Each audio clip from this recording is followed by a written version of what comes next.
Kita teruskan ya dengan saya jawab.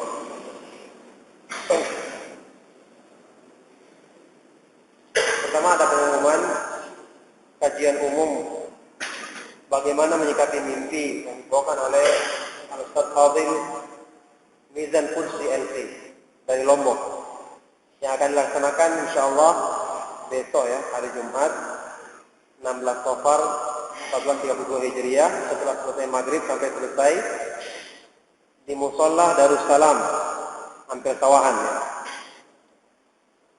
Tolong disampaikan kepada yang belum dengar tentang pengajian ini, insyaallah bermanfaat. Ada pertanyaan? Bismillah. Ana baru kali ini mengaji sunnah, namun ana masih bingung. Benarkah salafi itu seperti apa yang dituduhkan di masyarakat, keras, kaku, dan senang untuk membid'ahkan seorang? Maka jawabannya antum buktikan sendiri, antum coba ikuti, tidak perlu dengar keterangan siapa-siapa, buktikan sendiri. Kemudian dengarkan apakah memang begitu keadaannya. Ya. Kalau sebagian orang yang melakukan seperti itu, jangan disebarkan kepada semua. Mungkin ada oknum tertentu yang memang begitu sikapnya, maka itu adalah salah dan menyimpang dari manhaj salaf. Ahlus sunnah wal jamaah tidak akan membid'ahkan seorang kecuali jika terbukti padanya sebab-sebab yang menjadikan dia harus dihukumi berbuat salah. Itu pun dengan tujuan untuk menasihati dia dan agar dia kembali kepada kebenaran. Tapi asalnya dakwah itu adalah dengan lemah lembut, dengan cara yang lunak, tidak dengan keras, sebagaimana dakwanya Nabi Shallallahu Alaihi Wasallam. Apakah makna salaf itu sendiri? Makna salaf artinya generasi terdahulu yang maknanya sama dengan ahli sunnah wal jamaah, orang-orang yang mengikuti sunnah Nabi Shallallahu Alaihi Wasallam dan jamaahnya para sahabat. Ini penjelasannya panjang kalau ingin dijelaskan. Apakah sebuah kesalahan jika saya berpegang di atas manhaj ini? Justru kesalahan kalau tidak berpegang dengan manhaj ini, karena ini sudah tahu kebenaran. Nabi sendiri dan Allah dan Rasulnya sendiri yang merekomendasikan manhaj ini, maka kita wajib untuk berpegang teguh dengannya. Rasulullah Shallallahu Alaihi Wasallam bersabda, "Alaikum bisunnati wa sunnatil khulafa'ir rasyidin al-mahdiyyin." Hendaknya kalian berpegang dengan sunnahku dan sunnahnya para khulafa ar-rasyidin yang mendapatkan petunjuk dari Allah Subhanahu wa taala. Apakah boleh kita mengikuti sebuah organisasi yang di dalamnya diajarkan tentang studi Islam yang hanya menggunakan ra'yu semata-mata? Seperti menyerupai fitnah, menyerupai Mu'tazilah. Jawabannya seperti ucapannya Umar bin Khattab, "Iyyakum wa ashabar ra'yi, fa inna ashabar ra'yi a'da'us sunan. Ayathumul ahaditsu ayyahfaduha fa qalu bi ra'yi fa dhallu wa adhallu." Hati-hatilah kamu terhadap orang-orang yang menggunakan ra'yu semata-mata tanpa ilmu, karena mereka itu adalah musuh-musuhnya sunnah. Mereka merasa berat untuk menghafalkan hadis-hadis Nabi Shallallahu Alaihi Wasallam, sehingga mereka berkata dengan ra'yunya semata-mata, dan mereka pun jadi orang-orang yang sesat dan menyesatkan. Na'udzubillah min dzalik. Yang harus dilakukan bertobat kepada Allah Subhanahu Wa Taala. Bertobatnya ahlul bid'ah seperti orang yang pernah melakukan perbuatan bid'ah seperti yang diterangkan oleh Allah dalam Al-Quran, illal ladzina tabu wa aslahu wa bayyanu. Kecuali orang-orang yang bertobat, memperbaiki diri dan menjelaskannya. Bertobat kepada Allah Subhanahu wa taala, memperbaiki diri. Kalau tadi kita mengamalkan amalan-amalan yang bid'ah, kita ganti dengan amalan-amalan sunnah, karena al-hasanat yudhibna as-sayyi'at, innal hasanat yudhibna as-sayyi'at. Perbuatan-perbuatan baik itu akan menghapuskan perbuatan buruk. Wa atbi as-sayyi'at al-hasanata tamhuha. Susullah perbuatan yang buruk dengan perbuatan baik untuk menghapuskannya. Kemudian wabayyanu, dan jelaskan. Kalau kita pernah terangkan kepada orang, sampaikan kembali kepada orang tersebut bahwa apa yang saya jelaskan dulu keliru. Makanya kalau orang yang pernah melakukan perbuatan bid'ah terang-terangan, bertobatnya pun dia harus terang-terangan mengumumkan pernyataan berlepas diri dari perbuatan bid'ah tersebut, kecuali kalau ada madarat yang lebih besar. Jadi dia harus jelaskan, dia terangkan kepada orang yang pernah didakwainya bahwa dia kembali daripada apa yang diucapkannya dulu, bahwa dia mengkritik pemahaman yang disampaikannya dulu. Ya, itu caranya untuk selamat dari kemungkinan mendapatkan keburukan atau akibat buruk daripada apa yang pernah kita lakukan dulu. Apakah indikator sesuatu hal dikatakan sesat dan selamat? Wasilah mungkin jelasnya. Ya kalau tujuannya salah, maka segala sesuatu yang menjadi sarana juga dihukumi salah. Dihukumi sama dengan tujuannya. Dihukumi sama dengan tujuannya. Lil wasaili hukmul ghayat, kata para ulama. Wasilah itu atau sarana itu yang membawa kepada sesuatu sama dengan hukum tujuannya. Kalau tujuannya buruk, maka semua sarananya pun diharamkan dalam Islam. Begitu. Sekarang ini banyak yang dengan mudah sekali memberi gelar sesat kepada seseorang, lebih khususnya kepada salafi. Maka ini sebagian orang, jangan dihukumi. Sebagian orang banyak yang menghukumi seperti itu. Ada sebagian orang yang salah memahami manhaj salaf. Mereka mudah menghukumi kasar dan keras, maka itu adalah salafi tempalan. Tidak perlu dicontohkan oleh para ulama ahlu sunnah yang kita kenal, Syekh bin Baz, Syekh Ibnu Utsaimin, Syekh Al-Albani, sampai sekarang masyayikh besar yang ada di Arab Saudi tidak seperti sikapnya mereka.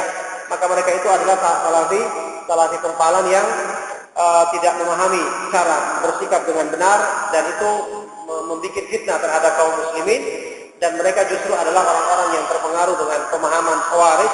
Cuma mereka, kalau Khawarij itu mengkafirkan, kalau mereka ini mudah membid'ahkan gitu.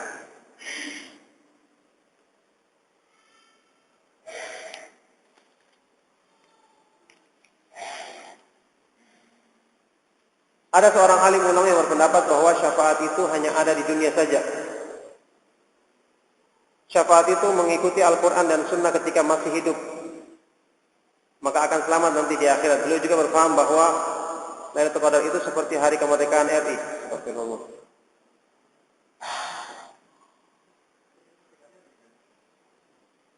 Lailatul Qadar itu turun pada saat yang pertama saja. Ini pemahaman yang sesat. Orang tidak pernah belajar seperti ini, meskipun dia menganggap dirinya sebagai seorang alim ulama. Bagaimana dia mengatakan syafaat di dunia, sedangkan dalam Sahih Bukhari Rasulullah SAW ditanya oleh Abu Hurairah radhiyallahu taala anhu, ayyun nas as'adu bi syafa'atika yaumal qiyamah? Siapakah orang yang paling berbahagia mendapatkan syafaatmu hari kiamat? Maka Nabi SAW mengatakan, as'adun nasi bi syafa'at yaumal qiyamah man qala la ilaha illallah khalisan min qalbihi aw min nafsihi. Orang yang paling berbahagia mendapatkan syafaatku hari kiamat adalah orang yang mengucapkan la ilaha illallah ikhlas dari dalam hati atau jiwanya. Dalam hadis yang lain riwayat Imam Muslim, Rasulullah SAW bersabda, inna likulli nabiyyin da'watan mustajabah wa innahum yata'ajjaluna da'watahum. Masing-masing nabi memiliki dakwah yang mesti dikabulkan, dan mereka menyegerakan doanya tersebut. Memiliki doa yang mesti dikabulkan, dan mereka menyegerakan doanya itu di dunia. Wa kuntu taba'tu da'wati syafa'atan li ummati yaumal qiyamah. Itu dalam Sahih Muslim. Tapi aku menyimpan doaku itu, kata Nabi SAW, sebagai syafaat bagi umatku hari kiamat nanti. Wahia na'ilatun insya'Allah man mata la yusyriku billahi syai'an. Yang ini akan didapatkan oleh umatku yang meninggal dunia dalam keadaan tidak menyekutukan Allah Subhanahu wa taala sedikit pun. Ini jelas-jelas katanya yaumul qiyamah, hari Sahih Muslim dalam Sahih Bukhari. Maka orang-orang yang mengingkari syafaat ini termasuk pemahamannya Khawarij, Mu'tazilah, yang mengingkari syafaat karena mereka meyakini orang yang masuk dalam neraka itu kekal. Jadi syafaat yang mengeluarkan orang yang masuk neraka dari dalam dikeluarkan dari neraka kemudian dimasukkan dalam surga, ini yang diingkari oleh orang-orang Khawarij dan Mu'tazilah. Adapun pertanyaan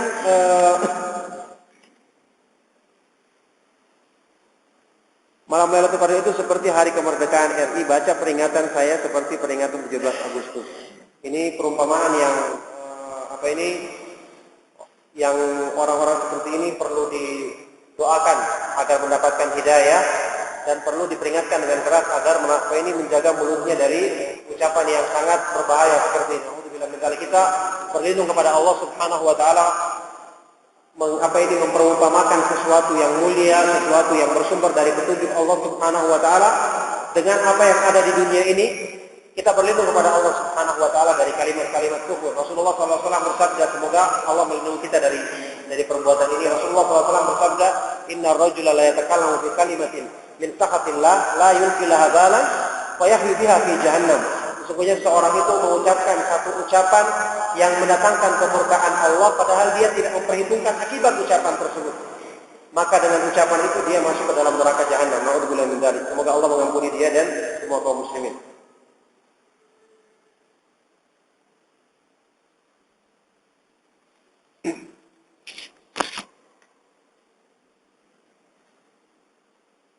Bagaimana hukum menjadikan hari lahir Nabi sebagai wasilah dakwah? Jawabannya, para sahabat itu orang yang paling mencintai Nabi SAW. Bersamaan dengan itu mereka tidak pernah melakukan hal tersebut. Seandainya itu baik, maka generasi terbaik umat ini mesti sudah berlomba-lomba melakukannya, dan ternyata mereka tidak pernah melakukannya. Baik Abu Bakar As-Siddiq, Umar ibn Khattab, kemudian para sahabat yang lainnya tidak ada yang pernah melakukan hal ini. Tabi'in juga tidak pernah melakukannya, kemudian tabi'in juga tidak pernah melakukannya. Yang ada pertama kali dilakukannya peringatan Maulid adalah di Bani Fatimiyah yang muncul di abad keempat atau kelima Hijriah, yang mereka itu adalah orang-orang yang berpemahaman sesat dalam agama. Mereka melakukannya juga karena ingin meniru perayaan Natalan orang-orang kafir. Maka ini jelas dari sebabnya yang melakukannya, kemudian dari berbagai segi. Apa ini perbuatan ini tidak diterima dalam Islam karena tidak pernah dilakukan oleh generasi terbaik umat ini. Jika nama Allah bertingkat-tingkat dalam keutamaannya, bagaimana juga dengan bacaan zikir kepada Allah? Apakah juga ada bacaan zikir yang lebih utama dibanding yang lain? Iya, jelas. Zikir yang lebih utama yang disebutkan dalam hadis Nabi SAW yang sahih, wa afdalu ma qultu ana wan nabiyyuna min qabli, dan seutama-utama zikir yang diucapkan olehku dan oleh nabi-nabi sebelumku adalah la ilaha illallah wahdahu la syarika lahul mulku wa lahul hamdu wa huwa ala kulli syai'in qadir. Itu ada hadisnya sahih. Kemudian zikir, doa, baca Al-Qur'an itu secara umum itu kita ketahui, dikatakan oleh para ulama, yang paling utama di antara semuanya adalah membaca Al-Quran. Karena itu adalah firman Allah. Tingkatan kedua adalah zikir, setelah itu adalah doa. Ini keutamaan secara umum. Sebagaimana nanti ada satu nama yang lebih utama dibandingkan dengan nama yang lain. Tetapi dalam kondisi tertentu, ada yang di bawah keutamaannya dia bisa lebih tinggi dan lebih diutamakan untuk diamalkan. Yaitu pada waktu tempat-tempat yang di situ disyariatkan zikir tertentu, maka pada waktu itu lebih utama untuk berzikir dibandingkan dengan baca Al-Quran. Dan tempat-tempat yang waktu itu disyariatkan atau dijanjikan pengabulan doa, maka di situ lebih utama untuk kita berdoa dibandingkan dengan amal yang lain. Jadi ini melihat keutamaan dengan indikasi-indikasi yang lain, faktor-faktor yang lain yang mempengaruhi keutamaan sesuatu. Maka seperti pula nama Allah. Kita ketahui nama Allah yang paling utama adalah nama-nama yang mengandung arti yang luas. Allah, Ar-Rabb, Ar-Rahman, dan seterusnya. Tapi kalau kita berhubungan dengan permintaan kita ingin memiliki satu masalah, ingin meminta kepada Allah Subhanahu wa Ta'ala satu keperluan, misalnya sedang banyak dosa, kita ingin minta ampun kepada Allah Subhanahu wa Ta'ala. Maka yang paling tepat dan paling utama kita ucapkan adalah nama Allah Al-Ghafur Ar-Rahim. Ya Allah, ampunilah dosaku. Ya Allah, tutupilah kesalahanku. Sesungguhnya Engkau Al-Ghafurur Rahim, Maha Pengampun, Maha Penyayang. Sesungguhnya Engkau Al-Afu, Maha Memaafkan doa. Yang seperti ini kita ucapkan. Ketika kita sedang meminta rezeki yang halal, minta Ar-Razzaq atau minta Al-Fattah, dibukakan pintu-pintu kebaikan, pintu-pintu rezeki dan sebagainya. Jadi dalam kondisi tertentu kita menyesuaikan dengan apa yang kita minta, itulah yang lebih utama untuk kita ucapkan.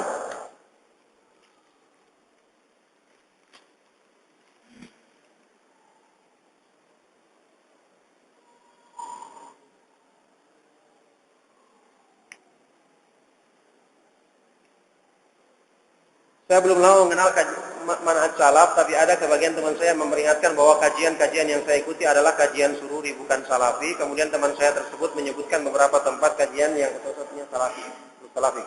Ini kebohongan yang mengucapkan seperti ini saat ini rata-rata kebohongan. Dia nggak tahu itu sururi apa. Sururi itu ada, tapi alhamdulillah yang dituduh sebagai sururi di antara ustaz-ustaz kita tidak terbukti. Justru bukti-bukti sururi itu ada sama mereka dulunya, seperti mereka dulu pernah mengkafirkan pemerintah, mencela ulama, kemudian mengkafirkan sebagian dari orang-orang yang berbuat kesalahan dan seterusnya. Justru jadi bukti-bukti sururi tersebut ada sama mereka, dan alhamdulillah dakwah mereka itu tidak didukung oleh para ulama besar yang ada saat ini. Sampai saat ini Syekh Shalih Fauzan, Syekh Abdul Muhsin Al-Abbad, kemudian murid-muridnya Syekh Al-Albani, tidak ada yang seperti dakwanya mereka. Maka mereka ini justru adalah orang-orang yang membawa dakwah Haddadiyah, pemahaman yang mudah, menganggap bid'ah seseorang yang saya katakan tadi merupakan pengaruh daripada pemahaman Khawarij. Cuma kalau Khawarij itu mengkafirkan, mudah mengkafirkan, maka mereka ini mudah membid'ahkan, dan mereka inilah orang-orang yang terkenal sangat keras dalam berdakwah, yang justru merusak dakwah salafiyah. Ya, maka dakwah seperti ini harus hati-hati kita menyikapinya. Kalau kita mengetahui ada ustadz yang suka membicarakan seperti ini, maka sebaiknya ditinggalkan dan tidak perlu dihadiri pengajiannya.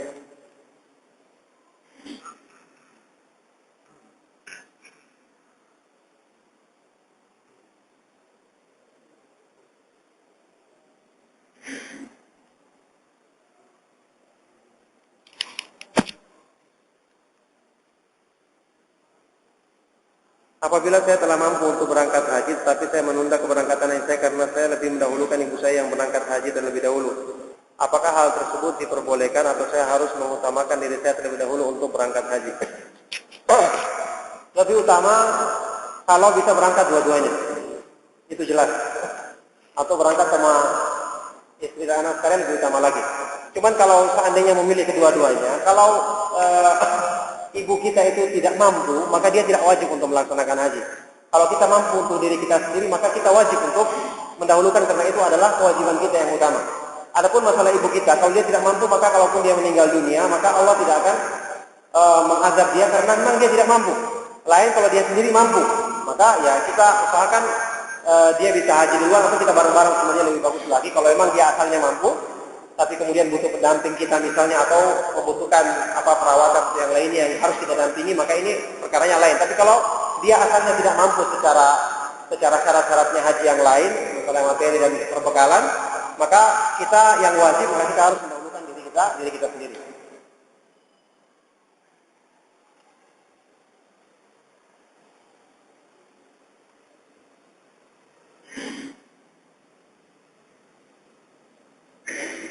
Berapa nisab dalam zakat perdagangan? Dan perdagangan itu kan ada khilaf di kalangan para ulama. Yang mayoritas ulama membolehkannya. Kalau Syalbani mengatakan tidak ada dalilnya. Cuman para ulama yang membolehkannya, mereka mengatakan nisabnya ya sama dengan zakat emas dan perak, yang paling rendah di antara keduanya, itu yang diambil. Kalau emas ya yang kita ketahui, ada ulama yang mengatakan 85, ada yang mengatakan 80, tapi yang paling rendah dan mana lihat bahasnya paling bagus itu yang mengatakan 70 gram. Itu yang juga lebih menjaga hatinya orang miskin ya. Ketika kita mendoakan orang tua, apakah kita mendapatkan pahala juga? Maka jelas mendapatkan pahala yang besar. Mendoakan kebaikan kepada orang tua ini termasuk bakti yang sangat bermanfaat untuk mereka karena untuk kebaikan agama mereka.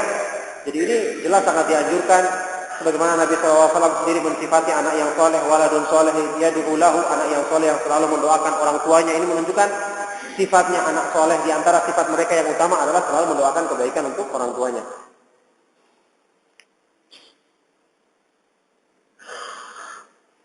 Ya, ada info kajian juga hari Rabu 26 Januari jam 9 tepat pagi ya, di Jalan Bendul Meriti Utara 7/14, Ustadz Abdurrahman Thayyib LC. Tema tafsir surat Al-Fatihah. Ini juga pengumuman untuk menghadiri kajian tersebut.